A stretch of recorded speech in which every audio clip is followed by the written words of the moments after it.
Jonathan, I swear to God, if you can find me even 5 or 6 shows in the last 8 years that we've done where somebody hasn't written in to ask, where is the Last Witch Hunter sequel?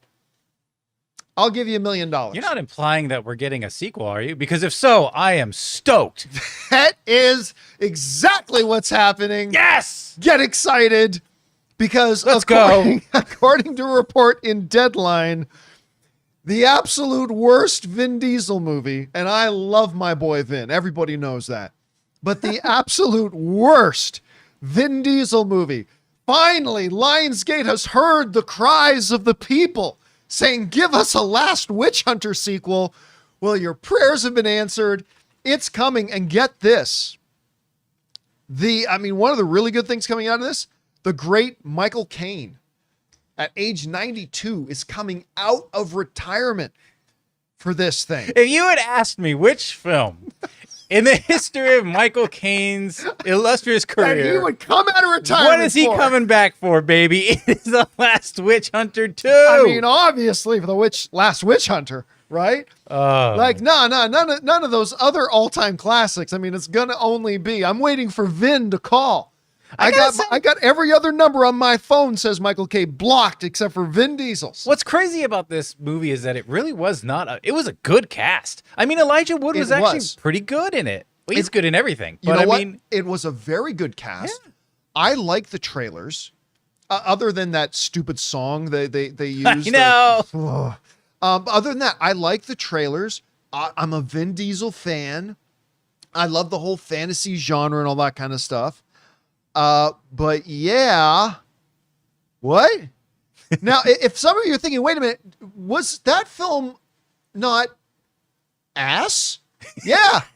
Yeah, that is the film school terminology for it. That film was ass. As a matter of fact, if we go over and take a look at Rotten Tomatoes, 18%. 18%. So it had some likes. Yeah, I mean, not everybody hated it. Some people were high. That must have been like 15 out of those. 15 Some people did some pre-gaming before going to see it, and it got 18%. I mean, this movie was really bad. And I say this as a card-carrying holder of the Lifetime Vin Diesel fan club. This movie was really bad. And the audience score, 44%. It was just utterly terrible. However, a little while ago, something really interesting happened. Someone's got some gambling debts? And maybe.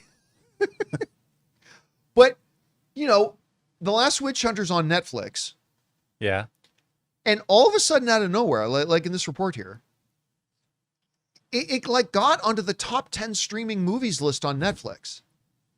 Now, I don't know if that was ironically. I don't know if it was like, I don't know, somebody at Netflix just say, let's see if we start putting this terrible movie in our recommendations list, will people just start clicking and watching it anyway? Guys, we want to thank the sponsor of today's episode, PrizePicks. Look, you and I make decisions every day, but on PrizePicks, being right actually means you win. And with football back, there is no better time to get in on the action. You guys know I've been using PrizePicks for a while now, and it's honestly the most fun I've had engaging with the new football season already. For example, this weekend, I had Josh Allen throwing for more than 270 passing yards, and Baker Mayfield having more than 2.5 passing touchdowns, and boom, I won on both. Building your lineups on PrizePicks is fast, simple, and honestly extremely fun. All you have to do is pick more or less on 2 to 6 player projections, and if you're right, you win. What's even better is that PrizePicks invented the flex play, which means you can still win even if one of your picks doesn't hit. Plus, they've even got this thing called injury reboots, so if a player goes down in the first half, it won't count against you. And PrizePicks operates in more than 40 states, including California, Texas, and Georgia. So download the app today and use code CAMPEA to get $50 in lineups after you play your first $5 lineup. That's code CAMPEA to get $50 in lineups after you play your first $5 lineup. PrizePicks, it's good to be right. But for whatever the reason, it climbed onto the top 10 chart on Netflix 10 years after the fact. And so the folks over at Lionsgate thought, well, everybody must want a sequel. Worked for Morbius. It worked for Morbius. I mean, Sony sat back and said, look at all the social media discussion going on about Morbius. They must want it back in theaters. So they re-released it. And of course, nobody saw it. Now listen, let me be very, very clear. For those of you who don't know, I actually really like Lionsgate. I have liked it. They have been kind of like one of my low-key favorite studios almost as long as I've been doing this as a career. I really like the leadership there. I really like the company. There's a lot of the films that they've put out that nobody else ever would have put out that I actually end up really liking. And, you know, sometimes they're the guys that really sneakily seem to know what's up before a lot of other people do. And so I always want to give Lionsgate the benefit of the doubt. But what the hell? Like, what? Yes, I have a question. Yes. What the hell? I have a follow-up question. How dare you? Unless a Baba Yaga makes an appearance in this movie. Exactly. I don't really know. A John Wick shows up to fight alongside, like Vin Diesel is, I need to call in family for this witch. And then they bring in John Wick, who, I don't know, back in the day, the immortal witch hunter raised John Wick as a child. And then, okay, yeah, maybe then someone's going to go see it. I don't get it. Now, for any of you who are wondering, well, surely the first movie must have made a big bunch of money. I think the first one made around $120 million total worldwide. Jonathan, you can fact check me on that. Yeah. In other words, 146 worldwide. Okay, I shortchanged it. Yeah, almost 146. In other words, nobody went to go see it. And 27 domestically, so nothing domestically. Yeah, and listen, as somebody who's been doing this for a long time, I can tell you with some certainty, as somebody who gets thousands of messages a day via my social media, our comments, direct messages, all that kind of stuff from film fans for a long, long time, I cannot recall once anybody asking me, hey, John, where's that last Witch Hunter sequel? I don't know. Then again, we live in a world where Jamie Foxx came back to play Electro again. And that movie turned out pretty well. And none of us saw that coming. None of us thought it was a good idea for Jamie Foxx to come back. I mean, we love Jamie Foxx, but you know, that was one he probably would want to forget. Yeah. And we never thought that was possible. He came back as Electro, and guess what? That movie turned out pretty well. For all we know, they've got a dynamite script. They got a killer take. I don't know. Denis Villeneuve is like, he's lined up to direct it, for all I know. And this is going to be like the movie of a generation. The movie of a generation. What Wizard of Oz has been for the last 4 generations, The Last Witch Hunter 2, that's the next one. That's the next Citizen Caine. Look, man. I'm sure Thomas Edison got laughed out of the room when he said, the light bulb, a bulb which will glow in your room. This could be the next machination that changes the world. This could be Vin Diesel's magnum opus. This could be the movie that was promised. It could be.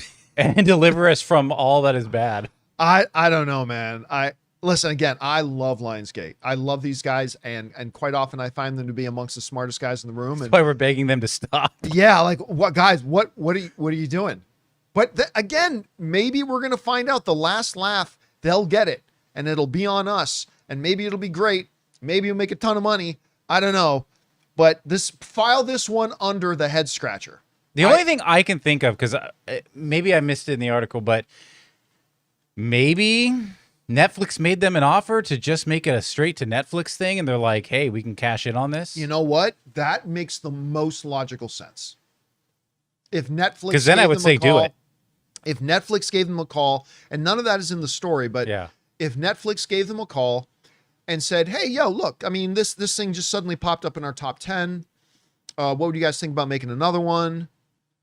I mean, I don't think Netflix is going to put up a ton of money for it. No. But, I mean, I don't think Vin Diesel is commanding the same paycheck he was 7 years ago.